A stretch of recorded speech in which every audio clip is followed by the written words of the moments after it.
welcome back to my channel. Today I'm going to be talking all about the why, when and how to do baby sign language. I've been talking about this quite a lot over on my Instagram page, and I've been getting loads of questions about how you even start to do this. What are the benefits of it? What are the cons to it? Does it have an impact, if any, on your infant's language skills and their own development in that way, and how to get started. So today I'm going to do a baby sign language 101 with you and talk a little bit about the benefits of it, why you should start to do it, and exactly how you can get started with my top 5 favorite signs. So you are so welcome. If this is the first time that you've been here, thank you so much for joining me. My name is Kitty. I'm a registered general nurse, and I'm also an IPCLC lactation consultant. I'm also a hypnobirthing instructor, antenatal educator, birth and postpartum doula, as well as called Mama by 3 Little People. And we have done sign language with each and every one of our babies. In fact, it was something that was introduced to us when Jess, who is now going to be 11 very soon, came home from childcare signing for food, and I was like, what is that about? Why do we need to do that? That's really cool. How can we support her in doing this learning and development at home? So it started to get me thinking a little bit and reading a little bit more about it. And actually, when it comes to some of the whys, there's a lot of lovely evidence that proves that using infant sign language with your baby at home can have a really positive knock-on effect in terms of their language development skills. Our little ones develop their receptive or non-verbal communication skills, their understanding skills, a lot sooner than they do their verbal skills. So our little ones might be able to completely understand what is going on when we're talking, amongst ourselves, but are unable to use the language skills to talk back. So practicing sign language with them gives them a tool that they can use to communicate with you. And infants who have that tool have been proven to have better confidence in terms of their ability to communicate as time goes on. So giving your infant that tool means that they can tell you what they want.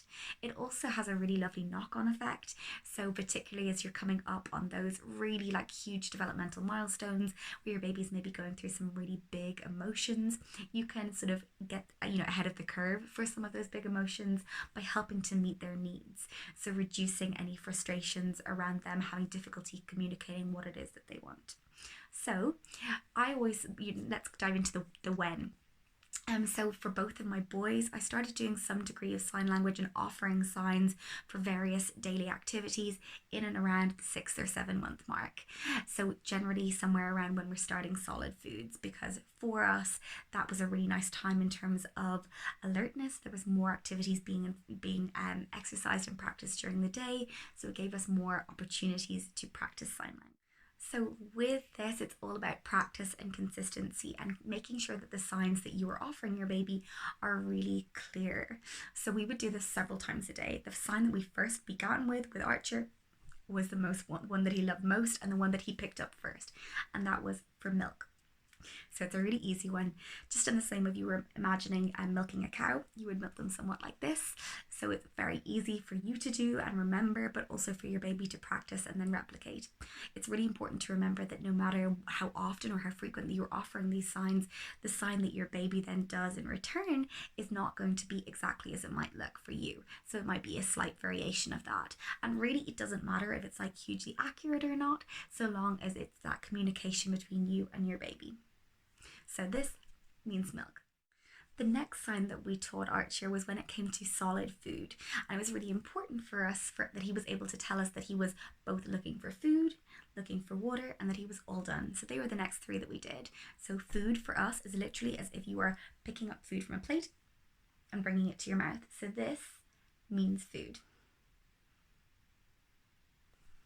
The next sign then for us that was also really important, because we are big believers in believing in our children's own intuition around how much food that they want. So being able for them to tell us that they were all done was really important.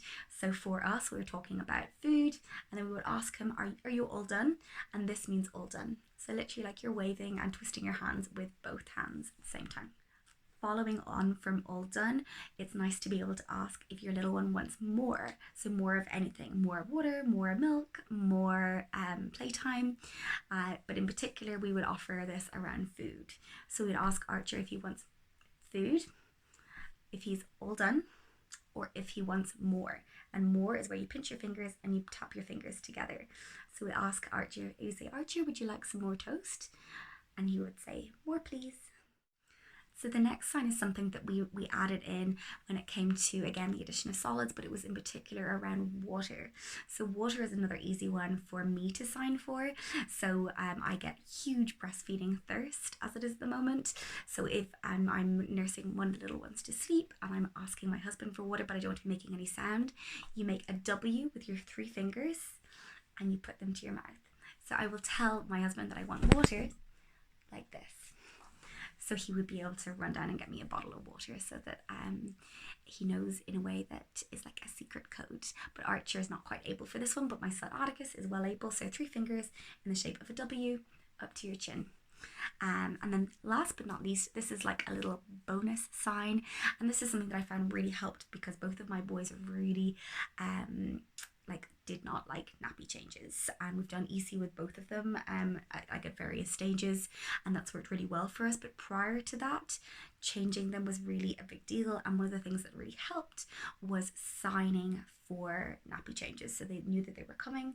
It wasn't something that was then taking them by surprise, and it gave them some control over the situation. And to sign for changing nappy, it's 2 fists together, backwards and forwards like that. So they knew that it was time for a nappy change. I hope that you found some of these signs helpful. They're just the 5 or 6 with a bonus tip.